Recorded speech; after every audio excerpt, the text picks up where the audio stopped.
നമുക്ക് കുറച്ച് കാര്യങ്ങളൊക്കെ തുറന്ന് സംസാരിച്ചാലോ? മറ്റും ആരൊക്കെ ചെയ്യുന്നുണ്ട്, ആരൊക്കെ ചെയ്യുന്നില്ല നമുക്കറിയാം. പിന്നെ എന്താ പറയുക, സന്തോഷം.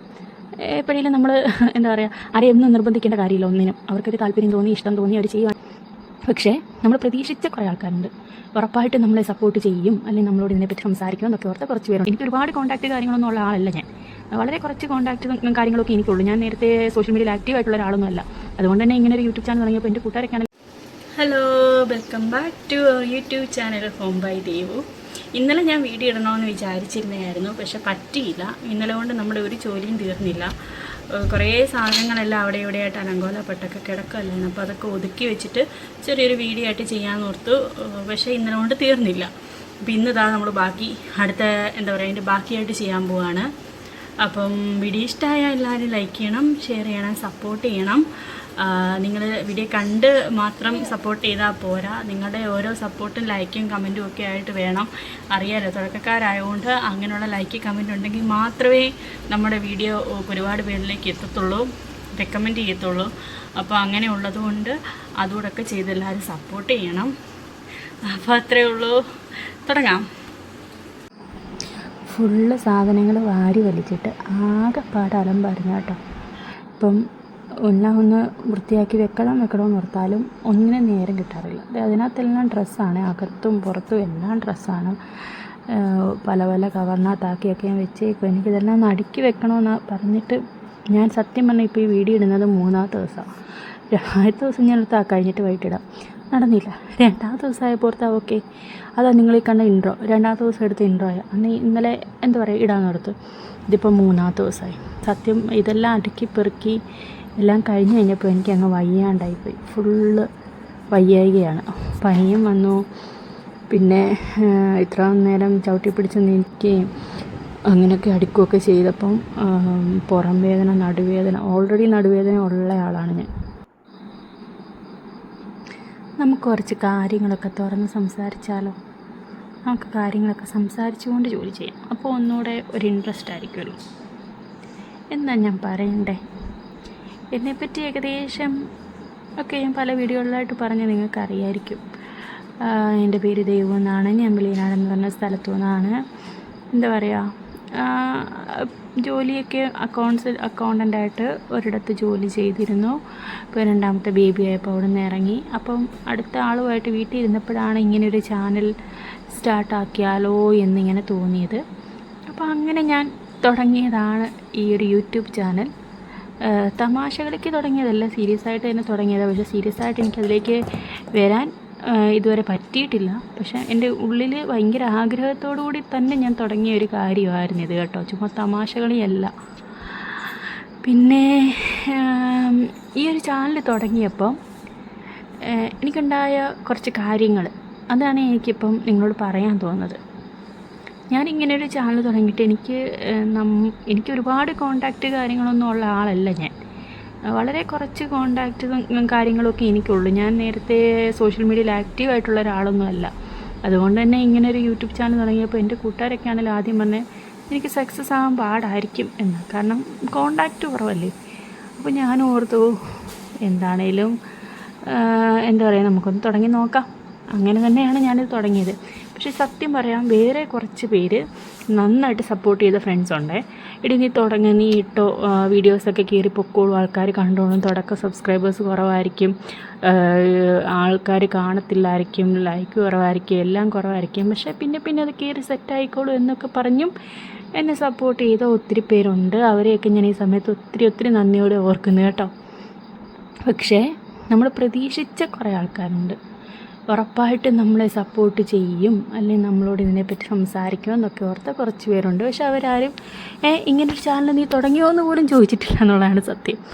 ഞാൻ എല്ലാവർക്കും അയച്ചു കൊടുത്തായിരുന്നു, എല്ലാവരോടും ഇതിൻ്റെ കാര്യങ്ങളൊക്കെ അയച്ചു കൊടുക്കുകയും എടുക്കുകയും ഒക്കെ ചെയ്തായിരുന്നു. പക്ഷേ ആരും തന്നെ അതിനൊരു റിപ്ലൈ അങ്ങനെ നീ തുടങ്ങിയോ, നമ്മൾ പ്രതീക്ഷിച്ചവർ തന്നിട്ടില്ല. പക്ഷെ പ്രതീക്ഷിക്കാത്ത പലരും മെസ്സേജ് അയച്ചു, അതാണ് സത്യം. കുഞ്ഞാവ് ഇടയ്ക്ക് ഉറങ്ങും, ഇടയ്ക്ക് എണീക്കും. അപ്പോൾ അവളെ എടുക്കുകയും കളിപ്പിക്കുകയൊക്കെ ചെയ്യുന്നുണ്ട്. അതിൻ്റെ ഇടയ്ക്കാണ് എൻ്റെ ഓരോരോ കാര്യങ്ങൾ നടക്കുന്നത്. മൂത്ത ആളുണ്ട്, അവളെ 2 ദിവസമായിട്ട് മമ്മി എടുത്തോട്ട് കൊണ്ടുപോകുമ്പോൾ മമ്മി നോക്കുന്നതുകൊണ്ടാണ് ഈ ഒരു കാര്യങ്ങളൊക്കെ നടന്നു പോണത്. അങ്ങനെ ഇടയ്ക്കിടയ്ക്കാണ് ജോലി നടക്കുന്നത്. അതുകൊണ്ടാണ് ഈ ഒരു പരിപാടി 3 ദിവസം നീണ്ടു നിന്നത് കേട്ടോ. ഞാനിവിടെ അടുക്കി പെറുക്കി ചെയ്യുന്നപ്പോൾ അക്ഷയനും വന്ന് അക്ഷയനും എന്നെ സഹായിക്കുകയൊക്കെ ചെയ്തേ. കുറേ തുണിയൊക്കെ പാവം മടക്കി തന്നു. അത് മാംഗോസ്റ്റീനാണ് കഴിക്കുന്നത്. എനിക്ക് ആദ്യമൊന്നും ഈ ഫ്രൂട്ടിനെ പറ്റി ഒന്നും അറിയത്തില്ലായിരുന്നു കേട്ടോ. പിന്നെ കഴിഞ്ഞ വർഷമാണെന്ന് തോന്നുന്നു ഞങ്ങളുടെ കടയിലെ സാർ ഇങ്ങനെ ഇതിനെപ്പറ്റി പറഞ്ഞപ്പോഴാണ് ഇങ്ങനൊരു പഴം ഉണ്ടെന്ന് തന്നെ ഞാൻ അറിയുന്നത്. അത് വീട്ടിൽ ചെന്ന് പറഞ്ഞപ്പോൾ അക്ഷയൻ എനിക്ക് വാങ്ങിച്ചുകൊണ്ട് തന്നു. അത് പിന്നെ ആൾക്കും ഇഷ്ടമായി. ഞങ്ങളിപ്പം ഇടയ്ക്കിടയ്ക്ക് വാങ്ങിക്കും കേട്ടോ. സൂപ്പറാണ്. പിന്നെ നമുക്ക് നമ്മുടെ ബാക്കി വിശേഷങ്ങളിലേക്ക് വരാം അല്ലേ. ബാക്കി വിശേഷം എന്ന് പറഞ്ഞാൽ പിന്നെ നമ്മളിങ്ങനെ ഒരു ചാനൽ തുടങ്ങിയപ്പം ഞാൻ പറഞ്ഞില്ലേ, പ്രതീക്ഷിക്കാത്ത കുറച്ച് കൂട്ടുകാരാണെങ്കിലും അടുത്തുള്ള പിള്ളേർ, പിന്നെ നേരത്തെ പഠിച്ചെടുത്ത കൂട്ടുകാർ അങ്ങനെയുള്ളവരൊക്കെയും മെസ്സേജ് അയച്ചിട്ട് ഇങ്ങനെ പറഞ്ഞു, എടി നീ ചെയ്യ്, എന്താണെങ്കിലും ക്ലിക്കാവും, സാരമില്ല, പതിയായിക്കോട്ടെ എന്നൊക്കെ പറയുന്നുണ്ടപ്പം ഒരു സന്തോഷം തോന്നും. പക്ഷെ നമ്മൾ പ്രതീക്ഷിച്ച് അല്ലെങ്കിൽ നമ്മളെ സപ്പോർട്ട് ചെയ്യുമെന്ന് ഓർത്ത മിക്കവരും നമ്മളെ സപ്പോർട്ട് ചെയ്യുന്നില്ല. നമുക്കറിയാൻ പറ്റുമല്ലോ, ലൈക്കും കമൻറ്റും ഷെയറും ഒക്കെ വരുമ്പോഴത്തേക്ക് നമുക്ക് ഏകദേശം അറിയാൻ പറ്റും ആരൊക്കെ ചെയ്യുന്നുണ്ട് ആരൊക്കെ ചെയ്യുന്നില്ല, നമുക്കറിയാം. പിന്നെ എന്താ പറയുക, സന്തോഷം. എപ്പോഴേലും നമ്മൾ ആരെയൊന്നും നിർബന്ധിക്കേണ്ട കാര്യമില്ല ഒന്നിനും. അവർക്കൊരു താല്പര്യം തോന്നി ഇഷ്ടം തോന്നി അവർ ചെയ്യുവാണെങ്കിൽ ചെയ്യട്ടെ, അത്രയും ഞാനിപ്പോൾ അതിൽ നിന്ന് മനസ്സിലാക്കുന്നുള്ളൂ. പക്ഷേ എൻ്റെ ഓരോ വീഡിയോസും അല്ലെങ്കിൽ ഓരോ ഷോർട്സും വലിയ കാര്യമായിട്ടുള്ളതൊന്നുമല്ല. ചെറുതാണെങ്കിലും അതിന് കറക്റ്റായിട്ട് കമൻ്റ് ഇടുന്നവരെ, ലൈക്ക് ചെയ്യുന്നവരെ എല്ലാം എനിക്കറിയാം. അവർ പേഴ്സണലായിട്ടും എനിക്ക് മെസ്സേജ് അയക്കുന്നുണ്ട്. അത് ഭയങ്കര ഒരു സന്തോഷം തോന്നുന്ന കാര്യം കേട്ടോ. അത് ഞാൻ പ്രതീക്ഷിക്കാത്തവരും അതിനകത്തുള്ളതാണ് ഏറ്റവും സന്തോഷം. അതിനെല്ലാവരോടും നന്ദി പറയുന്നത് കേട്ടോ. പിന്നെ നമ്മുടെ അലമാരിയുടെ പുറത്തിരുന്ന ബോക്സിലാണിത്. ഞാൻ ഇങ്ങനൊരു സാധനങ്ങളൊക്കെ ഈ വീട്ടിലുണ്ടോയെന്ന് ഞാനിപ്പോൾ ആലോചിച്ച് പോകുമായിരുന്നു. ഈ സാധനം എൻ്റെ കേട്ടോ. അത് ഞാൻ എടുത്ത് മാറ്റുകയാണ്. എൻ്റെ കൈക്ക് മുട്ടിന് വേദന ഉണ്ടായിരുന്നു, അതിന് വേണ്ടിയിട്ട് ഞാൻ വാങ്ങിച്ചായിരുന്നു. ഇടവേളകൾ ആനന്ദകരമാക്കാൻ നമുക്ക് ഒരു ഐസ്ക്രീം കൂടെ തട്ടിയിട്ടാണ് ഇടയ്ക്കിടയ്ക്ക് ജോലികൾ ചെയ്തത്. കുഞ്ഞിപ്പെണ്ണ് ഇടയ്ക്ക് ഇറങ്ങും, ഇടയ്ക്കെണീക്കും, ഇടയ്ക്കിറങ്ങും. ഇതൊക്കെ തന്നെയായിരുന്നു പരിപാടി. അങ്ങനെ ഇടയ്ക്കും പുഴയ്ക്കുമായിട്ട് ഓരോന്ന് ചെയ്തു എടുത്തുമൊക്കെ ഒരു ദിവസം വൈകുന്നേരം വരെ ഞാൻ ഇതിൻ്റെ പുറകെ നടന്നിട്ട് ഏറെക്കുറെ കുറച്ച് കാര്യങ്ങളൊക്കെ എനിക്ക് അടുക്കി പെറുക്കി വെക്കാൻ പറ്റിയിട്ടുള്ളൂ. ബാക്കിയൊക്കെ എന്താ പറയുക, അവിടെ കിടക്കുമായിരുന്നെങ്കിലും അത്യാവശ്യം വേണ്ടതൊക്കെ ഒരു തരത്തിൽ അടുക്കി പെറുക്കി പിള്ളേരെയൊക്കെ സെറ്റ് ചെയ്ത് ആദ്യത്തെ ദിവസം. പിള്ളേരെ മാത്രമേ ആദ്യത്തെ ദിവസം സെറ്റ് ചെയ്യാൻ പറ്റിയിട്ടുള്ളൂ എന്നുള്ളതാണ് സത്യം. അവരുടെ വീട്ടിലിടുന്ന ഡ്രസ്സൊക്കെ മറ്റേ കബോർഡ് ടൈപ്പിലോട്ട്. നമ്മുടെ ഈ തുണി അലക്കുന്നതിൽ നമുക്ക് ഏറ്റവും ബുദ്ധിമുട്ടായി ഈ തുണി മടക്കി വെക്കുന്നത്. അലക്കി എങ്ങനെയും ഇടാം, പക്ഷെ മടക്കി വെക്കാൻ സമയം കിട്ടിയില്ല. പിന്നെ ഇതിങ്ങനെ കുന്നുകൂടി ഇരിക്കും. ഇതിപ്പം എന്താ പറയുക, ഞാൻ വീട്ടിലല്ലായിരുന്നു. അപ്പോൾ അക്ഷയനെ ഒക്കുമ്പോൾ അക്ഷയുടെ മടക്കും, ചിലപ്പോൾ മടക്കത്തില്ല. ഞാൻ ചെക്കപ്പ് ലാസ്റ്റ് കൊച്ചിൻ്റെ വാക്സിൻ കഴിഞ്ഞ് ഇവിടെ വന്നപ്പോൾ ഇവിടെ നിന്ന് കയറിയായിരുന്നേ. അപ്പോൾ ഞാൻ നോക്കിയപ്പോൾ ഞാൻ പോയ അന്ന് തൊട്ട് അലക്കിയ തുണികൾ ഏകദേശം 5 മാസം ഞാൻ എൻ്റെ വീട്ടിലായിരുന്നു. ആ 5 മാസം മൊത്തം അലക്കിയ തുണികൾ ഈ കട്ടിലേലുണ്ടായിരുന്നു. അപ്പോൾ ഞാൻ അന്ന് വഴക്ക് പറഞ്ഞിട്ടാണ് പോയി, ഞാൻ വരുന്നതിന് മുന്നേ ഇത് മടക്കി കയറ്റണമെന്ന്. എന്നിട്ട് കുറേയൊക്കെ മടക്കി വെച്ചു. പിന്നെ ഞാൻ വന്നപ്പോഴും ഏകദേശം ഇത്ര തുണികൾ പിന്നെ ഇതിനകത്തുണ്ടായിരുന്നു. ഇതിൻ്റെ ഇരട്ടി തുണി ഉണ്ടായിരുന്നു. അതെല്ലാം ആൾ മടക്കി. എങ്കിലും പോയിട്ട് വന്നപ്പോൾ ഇത്ര തുണിയും കൂടെ പിന്നെയും ഉണ്ടായി. പിന്നെ ഇപ്പം നമുക്ക് വെക്കാനും ഒരു സൗകര്യം ഇല്ലായിരുന്നു. അപ്പോൾ അതുകൊണ്ട് ഞാനും വന്നിട്ട് മടക്കാനൊന്നും ഇരുന്നില്ല. വെക്കാനൊരു സൗകര്യം ഉണ്ടാക്കിയിട്ടേ ഇതൊക്കെ മടക്കി തുടങ്ങണമെന്ന് ഓർത്തിട്ടായിരുന്നു. ഇനി ഇതെല്ലാം മടക്കി കഴിഞ്ഞിട്ട് എന്താ പറയുക, നമുക്ക് അറേഞ്ച് ചെയ്ത് വെക്കാം.